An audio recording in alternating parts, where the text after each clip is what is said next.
Selamat siang, Bapak Ibu, saudara-saudara sekalian yang di seberang sana, terutama sahabat-sahabat kaum disabilitas di Kabupaten Sika, di NTT, bahkan di seluruh Indonesia. Mungkin juga singkatnya di mana saja YouTube saya ini dapat didengar, diterima, dan dijangkau oleh Bapak Ibu saudara-saudara saya sekalian di seberang sana. Bapak Ibu sekalian, saya hadir kembali dan minta maaf agak lambat, sekitar 4 atau 5 hari. Saya hadir kembali untuk menggenapi janji saya, yaitu apa? Menyampaikan satu tema besar, yaitu tentang karakter super premium. Karakter super premium. Di mana tema ini menurut saya sangat penting, yaitu saya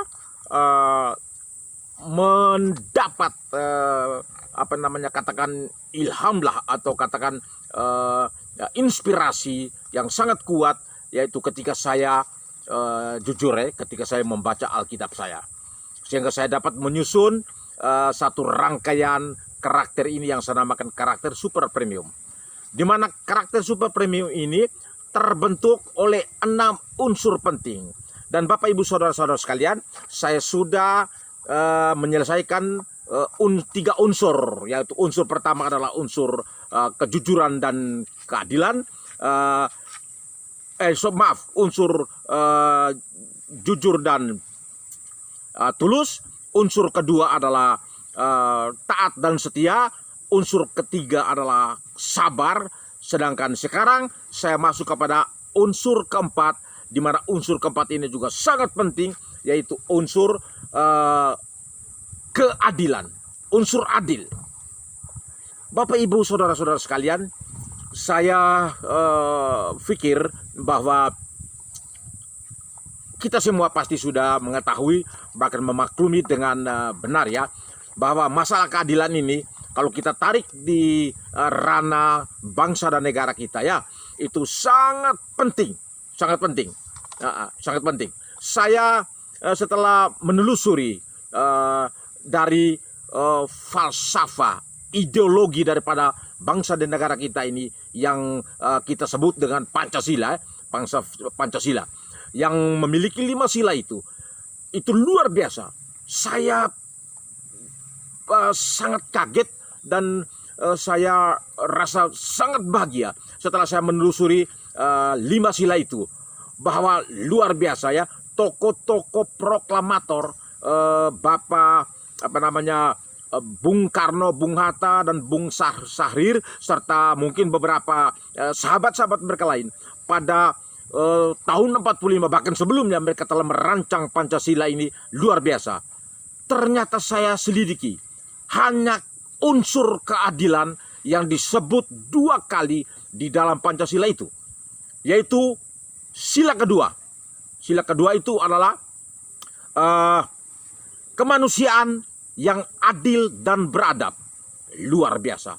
Kemanusiaan yang adil dan beradab. Mereka tambah lagi, para tokoh-tokoh kita tambah lagi, kemanusiaan yang adil dan beradab. Seperti itu. Dan sila kelima adalah apa? Keadilan sosial bagi seluruh rakyat Indonesia. Bapak Ibu saudara-saudara sekalian, sila kedua ini menohok langsung kepada apa? Keadilan kemanusiaan. Jadi kita manusia ini, pribadi-pribadi kita, terlebih lagi kita yang duduk pada posisi-posisi pemimpin, entah itu pemimpin negara, mulai presiden, gubernur, bupati, DPR, itu benar-benar harus adil. Tetapi kemanusiaan yang dimaksud adalah apa? Seluruh masyarakat Indonesia itu harus adil. Itu luar biasa. Jadi pertama, dia langsung menohok langsung kepada kemanusiaan, artinya pribadi per pribadi kita, baik rakyat, baik pemerintah, baik sipil, baik militer, harus adil. Namun luar biasa ditambah lagi dengan apa? Kemanusiaan yang adil dan beradab. Artinya apa? Orang yang adil itu pasti, sudah dipasti, dia itu adalah orang yang beradab. Apa artinya orang beradab? Orang yang beradab artinya orang yang tahu adat, ya, mempunyai etika, moral, perilaku, tingkah laku, kehendak yang beradab. Itu artinya yang baik dan berkenan. Luar biasa. Oh, luar biasa kita punya falsafah dasar negara kita Pancasila ini. Kemudian sila yang kelima, keadilan sosial bagi seluruh rakyat Indonesia. Bapak Ibu saudara-saudara sekalian, terutama sahabat-sahabat kaum difabel. Keadilan sosial bagi seluruh rakyat Indonesia itu artinya apa? Artinya keadilan untuk masyarakat umum. Keadilan sosial. Jadi artinya para pemerintah, penyelenggara bangsa ini harus betul-betul memikirkan soal masyarakat itu harus adil. Bagaimana kegiatan mereka, bagaimana program-program pemerintah, program-program sosial kemasyarakatan itu harus betul-betul adil. Dan kita tahu hampir di dunia ini keributan di setiap negara. Apalagi kita di Indonesia, negara-negara kepulauan, ribuan pulau ini. Terjadi pergolakan di setiap negara. Persoalan yang paling besar adalah persoalan ketidakadilan. Ketidakadilan pemerintah menangani berbagai macam persoalan di masyarakat. Termasuk kita di Indonesia. Saya kasih contoh saja. Ini bukan sebuah penelitian saya dan saya bukan peneliti, tapi asumsi, logika saya. Mungkin saja teman-teman di Papua yang dari dulu bergerak terus berkobar perjuangan mereka untuk supaya lepas dari negara ini, mungkin mereka merasa tidak adil. Mungkin mereka merasa tidak adil. Benar juga sebagian besar dikompori oleh negara-negara yang merindukan dan menginginkan mengais harta karun yang ada di Papua. Tetapi persoalannya juga adalah persoalan ketidakadilan. Bagaimana mereka hidup tinggal di atas pulau yang emas permata, pulau yang luar biasa, yang kaya raya dengan tambang di Freeport, tetapi masyarakatnya masih sangat miskin-miskin. Dan itu kita harus berterima kasih karena Jokowi, presiden yang membuat perubahan-perubahan cukup signifikan, yaitu apa? Dengan melaksanakan aksesibilitas jalan dan segala macam yang membuat penurunan harga beberapa bahan pokok menjadi sama di seluruh Indonesia. Itu persoalan keadilan sangat penting. Lalu Bapak Ibu saudara-saudara sekalian, saya juga mau mengatakan bahwa keadilan ini di dalam rumah tangga luar biasa penting. Istri harus adil terhadap suami. Suami harus adil terhadap istri. Suami dan istri atau orang tua harus adil terhadap anak-anak mereka. Tidak boleh ada yang disisihkan, tidak boleh ada yang anak emaskan sedangkan yang lain tidak. Itu akan merupakan sumber atau sebab daripada kecemburuan dari anak-anak dalam keluarga, dan itu biasanya menimbulkan hal yang tidak baik seperti gitu. Baik Bapak Ibu saudara-saudara sekalian, tadi saya sudah menceritakan sedikit tentang bagaimana dasarnya keadilan ini, sehingga di Pancasila falsafah dasar negara kita 2 kali disebut. Namun Bapak Ibu saudara-saudara sekalian, saya juga mau melihat bahwa inspirasi daripada saya berbicara soal keadilan ini sebenarnya bersumber dari bersumber dari Alkitab, yaitu dari firman Tuhan yang saya pelajari selama ini. Oleh karena itu Bapak Ibu saudara-saudara sekalian, saya perlu membuktikan itu di firman Tuhan di perjanjian lama dan tentunya juga di perjanjian baru, yaitu mengatakan bahwa masalah keadilan itu sangat penting, bahkan merupakan perintah Tuhan, kehendak Tuhan, bahkan Tuhan itu maha adil. Mari kita buktikan dengan dalil-dalil dalam pasal dan ayat di dalam Alkitab saya. Minta maaf kenapa Alkitab? Karena saya orang Kristen. Saya tahu seluruh Alkitab di negeri ini dari berbagai macam agama dan keyakinan pasti memiliki informasi yang sama tentang keadilan di dalam Alkitab kalian. Tapi ini saya sebagai orang Kristen. Mari kita dengarkan pembacaan daripada Alkitab untuk membuktikan keadilan adalah perintah Tuhan. Silakan untuk yang membacakan, kami persilakan. Mazmur pasal 145 ayat 17. Tuhan itu adil dalam segala jalannya dan penuh kasih setia dalam segala perbuatannya. Oh, haleluya. Terus? Amsal pasal 21 ayat 3. Melakukan kebenaran dan keadilan lebih dikenan Tuhan daripada korban. Haleluya. Oh, luar biasa. Jadi itu, Tuhan itu adil di segala jalannya. Apa artinya? Artinya jalan pikiran Tuhan, perbuatan Tuhan, tindak tanduk Tuhan, perintah hukum-hukumnya itu adalah sangat adil. Luar biasa. Di segala jalannya Tuhan adil. Jadi Tuhan saja adil terhadap kita umat-umat ciptaannya. Lalu bagaimana kita tidak adil? Luar biasa. Kemudian yang berikut tadi dikatakan apa? Tuhan itu adil di segala macam perbuatan dan tindakan Tuhan. Oh, haleluya. Jadi luar biasa. Tuhan itu adil. Tuhan itu maha adil. Katakan. Oleh karena itu saya berpikir. Saya berpikir sederhana saja. Bahwa pada saat bapak-bapak bangsa kita, Bung Karno, Bung Hatta, pada saat mereka merancang Pancasila sebagai falsafah dasar negara kita, saya yakin benar Tuhan ada bersama mereka. Tuhan ada bersama mereka. Tuhan juga memberikan inspirasi kepada tokoh-tokoh proklamator pada saat itu, sehingga mereka mampu menyusun Pancasila, sebuah falsafah negara yang paling unik, yang paling hebat, sehingga orang katakan Pancasila itu keramat. Karena mempunyai kemampuan yang luar biasa untuk mengendalikan cara pandang kita, ideologi kita, cara berpikir kita, sampai kepada cara tindak tanduk kita untuk melakukan dan bertindak sesuatu dengan adil. Dan 2 kali di dalam Pancasila itu disebut keadilan, 2 kali disebut. Itu luar biasa. Maka pentingnya keadilan ini, Bapak Ibu sekalian. Baik, untuk selanjutnya mungkin juga dibacakan Alkitab di dalam Perjanjian Baru. Silakan yang membaca. Terima kasih bantuannya. Kisah Para Rasul bab 17 ayat 31. Karena ia telah menetapkan suatu hari, pada waktu mana ia dengan adil akan menghakimi dunia oleh seorang yang telah ditentukannya. Sesudah ia memberikan kepada semua orang suatu bukti tentang hal itu dengan membangkitkan dia dari antara orang mati. Oh, haleluya. Luar biasa. Amen. Ya. Amin, amin. Ini firman di Kisah Para Rasul ini luar biasa. Bahwa ia telah menentukan suatu hari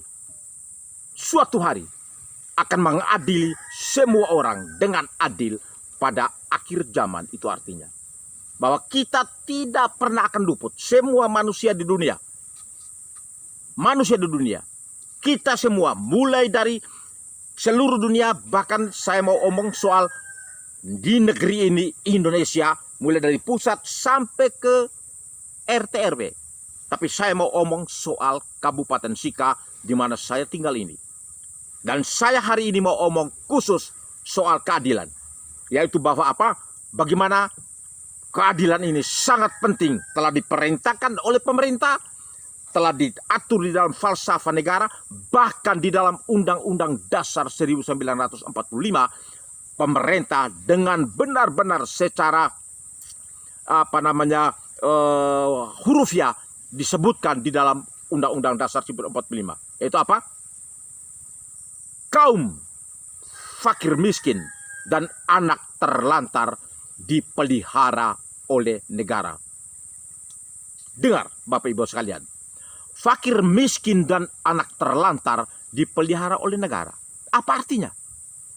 Artinya pemerintah harus benar-benar adil di dalam mengatur, di dalam melaksanakan tata kepemerintahan, di dalam melaksanakan bagaimana perintah mereka, bahkan tugas dan tanggung jawab mereka, di mana mereka telah disumpah atas nama Tuhan pada saat mereka sebelum mereka melaksanakan tugas mereka. Mereka harus adil. Harus adil. Saya kasih contoh di Kabupaten Sika, Bapak Ibu sekalian. Dan jujur saya katakan bahwa pemerintah saya di Kabupaten Sika soal kami orang disabilitas, jujur, belum adil. Bahkan sangat tidak adil. Saya mendapat informasi dari beberapa sahabat saya, dia mantan anggota DPR dulu, itu saudara saya, adik saya Ambros Dan, dia dari Kewapante, yang sekarang juga sedang melanjutkan kuliah hukum di Unipa. Dia bercerita kepada saya bahwa sudah dia membuat rancangan ranperda tentang kami orang disabilitas di Kabupaten Sika, tetapi tidak pernah digubris. Mungkin berbagai macam alasan, saya yakin ada banyak sekali alasan, tetapi tidak pernah digubris. Kalau seandainya ranperda itu tidak sempurna, tidak baik, silakan panggil kami, panggil Bapak Ambros dan teman-teman kami semua datang untuk diskusikan apa persoalannya, sehingga sampai hari ini tidak ditanggapi. Dan saya juga dapat informasi daripada salah seorang staf dari yayasan Gereja Katolik di Maumere, yaitu yayasan saya lupa. Nah, itu saudara saya, Ibu Helen, dia sebagai direktur program dari kelompok disabilitas di Kabupaten Sika ini juga mengatakan benar, sudah pernah disusun dan diajukan kepada DPR di Kabupaten Sika, tetapi tidak ada tanggapan. Bapak Ibu saudara-saudara sekalian, Bapak Ibu tahu program di mana ranperda yang diajukan oleh kami kelompok disabilitas kepada pemerintah itu tujuannya hanya satu, jelas, supaya kebutuhan teman-teman saya yang jumlahnya 2.500 menurut data di Dinas Sosial, tapi saya menduga data itu mungkin beberapa tahun lalu, mungkin sekarang sudah 5-6 ribu orang di Kabupaten Sika yang kami orang-orang hidup dengan berkebutuhan khusus ini. Tujuan untuk ranperda itu adalah apa? Supaya dibuatkan perda tentang kami. Tujuannya apa? Sangat sederhana. Kalau kelompok disabilitas masuk atau sudah ada perdanya, maka kami mempunyai harapan dalam legalitas formal hukum, yaitu kami bisa melakukan istilahnya menggugat kepada pemerintah supaya setiap tahun APBD Kabupaten Sika, anggaran untuk teman-teman disabilitas pun dapat disisihkan. Harus dapat disisihkan. Kenapa? Karena kami orang disabilitas ini adalah secara jelas dan nyata hurufiah disebutkan di dalam Undang-Undang Dasar 1945 disebutkan. Bahkan di dalam Alkitab Perjanjian Baru, Tuhan Yesus sendiri bilang, marilah kamu yang letih lesu dan berbeban berat, aku akan memberikan kelegaan kepada kamu. Sama, Tuhan pun perintahkan, negara pun perintahkan. Maka kita sebagai pemangku negara ini, DPR di Kabupaten Sika, Bupati di Kabupaten Sika, harus berpikir itu. Kalau kamu tidak melaksanakan ini, berarti kamu melawan pemerintah pusat, melawan undang-undang. Kamu melawan undang-undang, kamu juga melanggar perintah Tuhan. Kamu tahu apa hukumannya kalau melawan perintah Tuhan? Kalau melawan dan melanggar perintah di negara ini, ya mungkin di dunia ini kita akan luput dari hukuman karena berbagai macam faktor. Tapi ingat, melanggar perintah Tuhan yang jelas-jelas kita tidak pernah akan luput pada akhir hayat. Tadi Korintus surat Kisah Para Rasul sudah omong dengan jelas. Suatu saat kita akan diadili di akhir zaman. Dan kalau orang yang tidak adil, dalam beberapa hari ke depan, contoh saja ya, dia meninggal pada saat dia tidak adil, padahal itu tugas dan fungsinya dia harus lakukan itu, tentu dia akan kemana? Pasti kita semua sudah tahu. Surga sangat sulit untuk tempat dia terakhir pada akhir zaman. Sangat sulit. Karena dia tidak taat dan adil terhadap perintah pemerintah pusat, perintah undang-undang, perintah negara, bahkan dia tidak taat kepada perintah agama. Itu Bapak Ibu sekalian. Itu penting. Lalu, kenapa saya berbicara sekarang ini? Apakah saya benci? Saya dongkol? Karena mungkin saya dulu juga berjuang untuk masuk DPR, tetapi saya tidak dapat? Tidak. Saya tidak benci. Saya tidak dendam. Saya tidak gusar. Tidak. Saya hanya mewakili teman-teman saya disabilitas di Kabupaten Sika ini. Apa?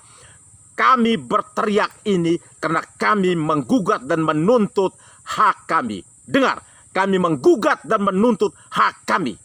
Ini hak kami, hak konstitusi kami. Perintah Undang-Undang Dasar, perintah Tuhan. Lalu apa? Apakah kami harus ribut-ribut? Tidak, kami harus menggugat. Seperti itu. Kenapa? Kami punya hak. Mengapa kami punya hak? Bapak-bapak yang duduk di sana itu bukan bapak-bapak yang menjadi segala-galanya. I'm the boss. No. Dalam konsep pemerintahan, pemerintah adalah pelayan masyarakat. Dengar, pemerintah adalah pelayan masyarakat. Kenapa? Kami yang dudukan Anda di sana. Rakyat Sika ini yang dudukan Anda di DPR. Rakyat Sika ini yang sudah pilih Anda bupati, wakil bupati, kami ini. Maka saya katakan, tolong ingat kami. Tolong laksanakan tugas kami. Kami berteriak ini hanya menggugat untuk menuntut hak kami. Kami tidak datang mengemis. Tidak, dengar, kami tidak datang mengemis. Kami hanya menuntut hak kami. Itu Bapak Ibu Saudara-saudara sekalian.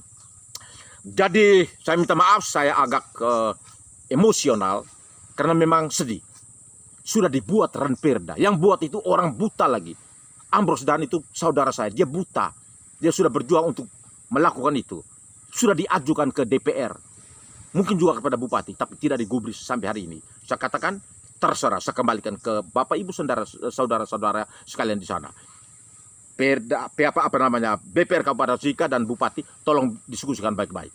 Tolong diskusikan baik-baik. Ini hal sangat riskan dan penting. Seperti itu. Karena ini perintah negara, perintah undang-undang, perintah Tuhan. Baik, saya pikir saya tidak berpanjang kata, Bapak Ibu saudara-saudara sekalian. Terima kasih dan saya minta maaf kalau ada kata-kata yang agak keras, ya, tapi saya masih waras. Saya tidak mengatai siapa-siapa, hanya saya betul-betul bicara keras karena keadilan ini unsur yang paling penting di dalam kehidupan kita. Semua kacau balok karena orang tidak adil. Seperti itu. Baik, terima kasih banyak. Terakhir, jangan lupa tolong subscribe, like, dan komen. Dan kepada teman-teman saya disabilitas Kabupaten Sika, Forum Forsadika, dan seluruh teman-teman yang saya belum begitu kenal baik, saya sampaikan terima kasih banyak. Dan tolong viralkan ini. Tolong viralkan ini. Supaya masyarakat Kabupaten Sika, bahkan masyarakat NT dan masyarakat Indonesia tahu bahwa kita di Sika sedang berjuang. Anggaran APBD 1,1 triliun, tolonglah beri kami sedikit, tetapi itu dapat dilakukan apabila disabilitas di Kabupaten Sika sudah memiliki perda. Oh, haleluya, haleluya. Baik, sekian saja Bapak Ibu sekalian, terima kasih. Salam, salam, salam. Haleluya. Amin.